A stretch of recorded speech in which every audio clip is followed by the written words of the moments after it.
eto na nga. Kaliwat kanan na ang launching ng motor ng iba't ibang brand tulad ng CF Moto, Benda Motorcycles, Euro Motors, Suzuki Philippines at ngayon naman ang Kymco Philippines. Di sila magpapauli sa kanilang bagong maxi scooter category na Kymco Skytown 150 ABS. Di na natin alam kung sino yung maganda, reliable at swak sa ating bulsa. Para ito sa mga naghahanap ng alternative na maxi scooter na pang commute, pwede pang Grab, Food Panda, Angkas, Joyride, Move It, pang everyday use at pang long ride. Kung makikita nyo itong Kymco Skytown 150 ABS, napaka-minimalist niya. Simple, elegante, straightforward ang design. Hiwalay ang headlights sa turn signals which is hindi naman ganun ka big deal pero bumagay ito sa overall look nito. Sa dimension niya ngayon na 1940mm by 750mm by 140mm, di naman siya ganun kalaki. Di naman siya ganun kalapad. Swak pa rin siya sa singitan sa traffic at hindi mahirap i-maneuver. Di ka mabibitin sa biyahe nito dahil ito po ay may fuel tank capacity of 7 liters with fuel consumption of approximately 40 kilometers per liter. Kere pa rin ang bigat nito. Bagay din ito sa mga first timer mag-scooter. Nasa 126 kilograms lang. Seat height na 770mm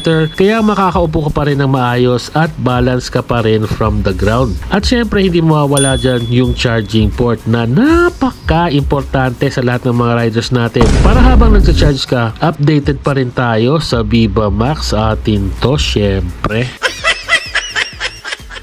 Base sa specs, ito po ay 150cc, 4-stroke, single cylinder, single overhead cam, 2 valves, air-cooled at fuel-injected.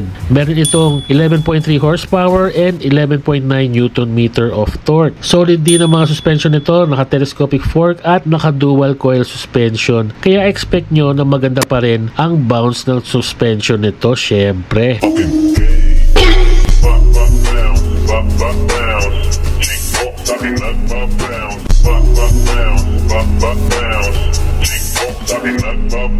Kung 150cc ang scooter mo, dapat malakas pa rin ang braking power nito.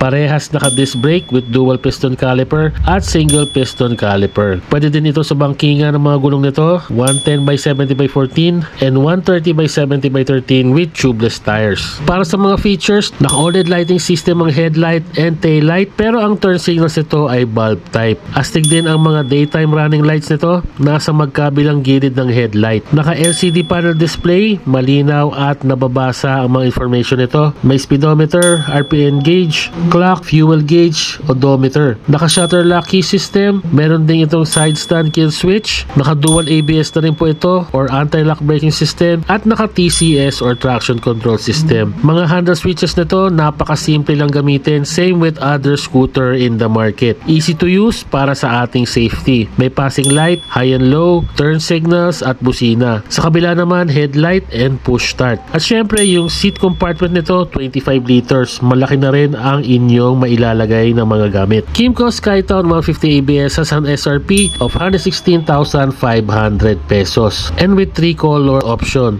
pearly black, golden brown, and pearly white. At kung ikukumpara natin siya sa ibang mga competitive na 150cc scooter category, lumalabas na si Kymco Skytown 150 ABS lang ang may affordable price. Sulit na po ito sa isang maxi scooter na fuel injected, may ABS at TCS para sa isang safe na maxi scooter. Ang tanong, sulit na ba sa inyo ang Kymco Skytown 150 ABS sa halagang 116,500? Comment down below, wag mahiya, para mabigyan natin ng tips at ideas ang ating mga moto viewers. Para sa mga updates ng ating moto review, please follow us on our Facebook page, Facebook Reels, YouTube Shorts, and YouTube channel, BaseBoys.ph. Please like and share ang ating mga moto reviews para mabigyan natin ng detalyado at kumpletong information ang ating mga moto viewers para makapili sila ng kanilang dream bike. Maraming salamat po sa inyong pagtangkilik at pagsuporta. Ride safe, Rat Rat Nation!